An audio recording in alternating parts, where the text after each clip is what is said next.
Assalamualaikum warahmatullahi wabarakatuh. Welcome back to my channel. Perkenalkan, nama saya Intan Surya Kusuma dari Prodi S1 Keperawatan Universitas Jenderal Ahmad Yani, Yogyakarta. Di video kali ini, saya akan kembali membahas tentang sel eukariotik. Mari kita simak videonya. Jangan lupa klik like and subscribe ya.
Baiklah teman-teman, setelah kita menuliskan nama-nama sel tadi, mari kita jelaskan fungsinya satu persatu.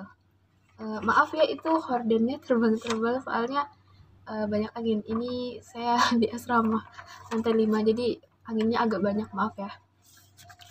Tadi dalam sel tersebut ada 14 bagian. Nah, ini teman-teman kelihatan kan? Bagian pertama ini namanya vesikel pinosotik. Nah, vesikel pinosotik ini, yang ini ya teman-teman, yang ada di pinggir nih, yang warnanya putih ini yang ada di ujung. Vesikel pinosotik ini fungsinya untuk mentransfer molekul dari luar ke dalam sel dalam bentuk cairan. Lalu bagian kedua ini ada lisosom. Lisosom itu ini, yang warnanya kuning. Nah, lisosom ini dibungkus oleh ribosom. Lisosom ini fungsinya untuk menguraikan molekul besar, menghidrolisis lemak, protein, dan asam nukleat. Lalu bagian ketiga ini ada namanya vesikel Golgi. Vesikel Golgi ini letaknya ada di dekat aparatus Golgi atau badan Golgi ini yang berwarna oranye yang kecil-kecil. Nah, vesikel Golgi ini fungsinya sebagai transportasi protein dan lemak dari ini retikulum endoplasma ke badan Golgi. Nih, kelihatan nggak teman-teman? Ini retikulum endoplasma. Nanti dia ditransfer ke badan Golgi nih yang ada di sampingnya. Lalu kemudian bagian keempat ada retikulum endoplasma. Nah, retikulum endoplasma ini yang ada bentol-bentolnya nih, yang warna biru ada bentol-bentolnya. Nah, retikulum endoplasma ini fungsinya untuk memproses sintesis protein dan menetralkan lemak. Itu fungsi dari retikulum endoplasma halus yang di bawahnya. Nah, retikulum endoplasma ini tersusun dari jaringan tubula dan gelembung sisterna. Lalu ini ada membran sel. Membran sel ini bagian ke-6. Nah, membran sel ini yang ada di pinggir ya teman-teman. Membran sel ini fungsinya untuk membungkus isi sel dan mengontrol keluar masuk zat. Nah, selain itu membran sel ini fungsinya juga sebagai reseptor sel. Lalu bagian ketujuh ini ada mitokondria. Nah, mitokondria ini yang ini ya teman-teman, Mitokondria ini fungsinya sebagai tempat respirasi sel. Lalu ini yang ke-8 ada aparatus Golgi. Aparatus Golgi itu ini yang ada di samping badan Golgi, yang ada di samping vesikel Golgi tadi yang warna oranye ini nih, yang panjang-panjang ini namanya aparatus Golgi. Aparatus Golgi ini fungsinya sebagai tempat pemisahan atau penyempurnaan protein dan lipid membran. Kemudian ini ada nukleus. Nukleus ini yang warna ungu ya. Nih, yang ada di tengah ini namanya nukleus. Nukleus ini fungsinya untuk membentuk protein.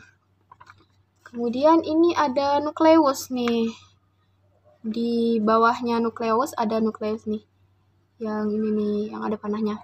Nah, nukleus ini fungsinya untuk mengendalikan metabolisme dan menyimpan info dari DNA.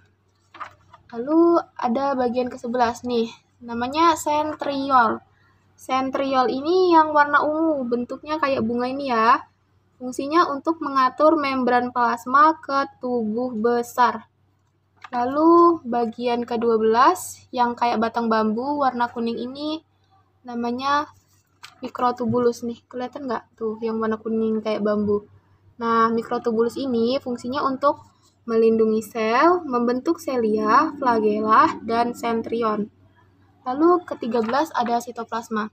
Sitoplasma ini yang cairannya ini teman-teman nih, cairannya tuh yang ada di dalam sel ini. Nah, sitoplasma ini fungsinya untuk itu menyimpan molekul organik dan bisa juga untuk metabolisme. Lalu bagian terakhir ini ada namanya ribosom. Ribosom ini yang kecil-kecil bulat-bulat ini. Nah, ini namanya ribosom. Ribosom ini fungsinya untuk membungkus lisosom ini tadi nih, lisosom nih. Ribosom yang kecil-kecil ini fungsinya untuk membungkus lisosom. Baiklah teman-teman, itu tadi adalah penjelasan mengenai sel yang tadi kita gambar. Cukup sekian video kali ini, semoga bermanfaat. Sampai jumpa di video selanjutnya. Dadah, see you.